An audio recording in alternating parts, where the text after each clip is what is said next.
baby. Patti Scialfa was brought up in Deal, New Jersey, on the Jersey Shore. Her father, Joe, was Sicilian, and her mom was from Belfast, Northern Ireland. So I got to behave myself. And together we carry on the Irish-Italian mating tradition so prevalent along our little stretch of the Jersey Shore. Now, Patti went to school at Asbury High and to college at the University of Miami's Jazz Conservatory, the Frost School. She later transferred to New York University's Gallatin School, where she earned her undergraduate degree in music. She worked singing on the streets of New York with her lifelong friends Susie Tyrell and Lisa Lowell in their band Trickster. She also, with her own original band, she played all the great New York City clubs, Kenny's Castaways, Folk City Tracks, The Bitter End. Patti worked and sang with such artists as Narada, Michael Walden, David Sanchez, David Johansen, and of course, our own Southside Johnny. I met Patti at the Stone Pony.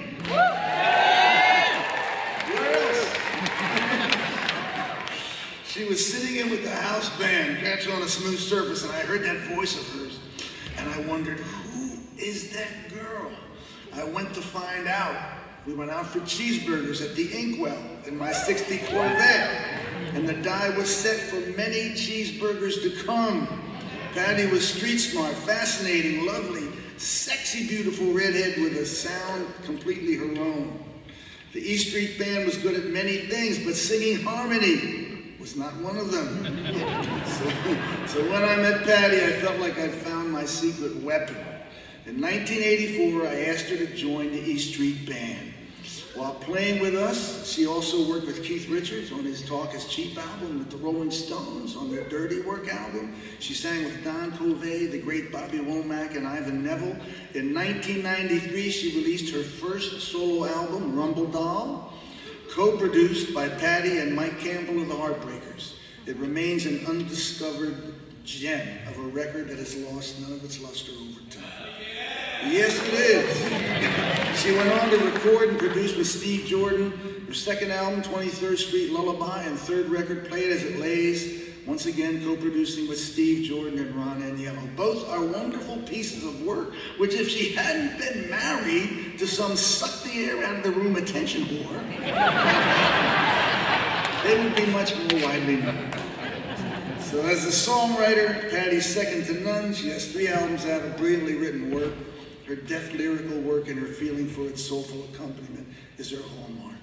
Patti's interest in social issues led her to executive produce Shelter Me, Soul Awakened, about reducing recidivism in prison by sponsoring prisoners to care for and train shelter animals to become service dogs. And she won an Emmy for this project in 2021. She is a Rock and Roll Hall of Fame member, inducted with the E Street Band in 2014. She just finished her 4th album, and it will be released in the coming year. Yes. She performed on Broadway with me in 2017, graced my stage with her lovely voice. For the 20 months of our run, she was a high point of the show, and she did all of this while parenting 3 now 30-plus-year-olds and becoming a grandmother. So, it's wonderful she's being honored tonight. It's long, long deserved. I love her. She's a Jersey girl through and through. Let's go to the video. From Deal, New Jersey on the Jersey Shore, Patti went to Asbury Park High School, studied music at the Frost Jazz Conservatory in Miami, and graduated from NYU.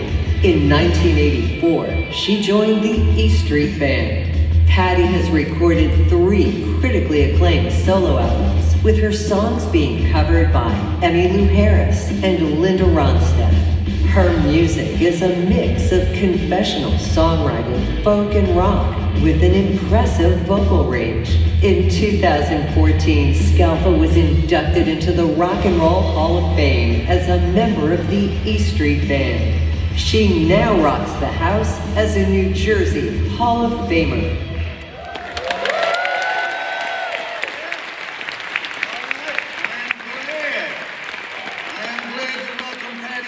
To the New Jersey Hall of Fame. Congratulations.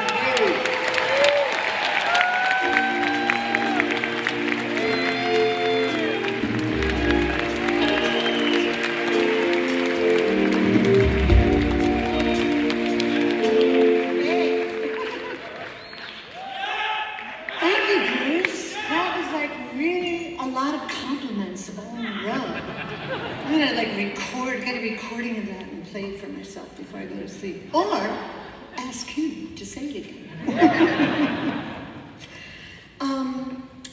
There's a scene in the film Almost Famous where the character of Cameron Crowe receives a parting gift from his sister. It's a crate filled with all her favorite records that he pulls out from underneath the bed. The albums happen to be some of the most seminal albums that I listened to as a kid, and probably for a lot of people in this room. I'm sure that scene touches many people as deeply as it touched me. Holding those album covers in your hand made you feel as if you were touching another world, a world you wanted to be a part of, but had no idea how to get there. It's a mystery. It's a ticket to a magical destination that you long for, where you imagine people will speak your personal secret language. Music is powerful. It's just so powerful. All kinds of music, all kinds of music, all kinds of videos. It can inform you. It can resonate back to you, to your heart, who you are, who you'd like to come and be, who you'd like to become.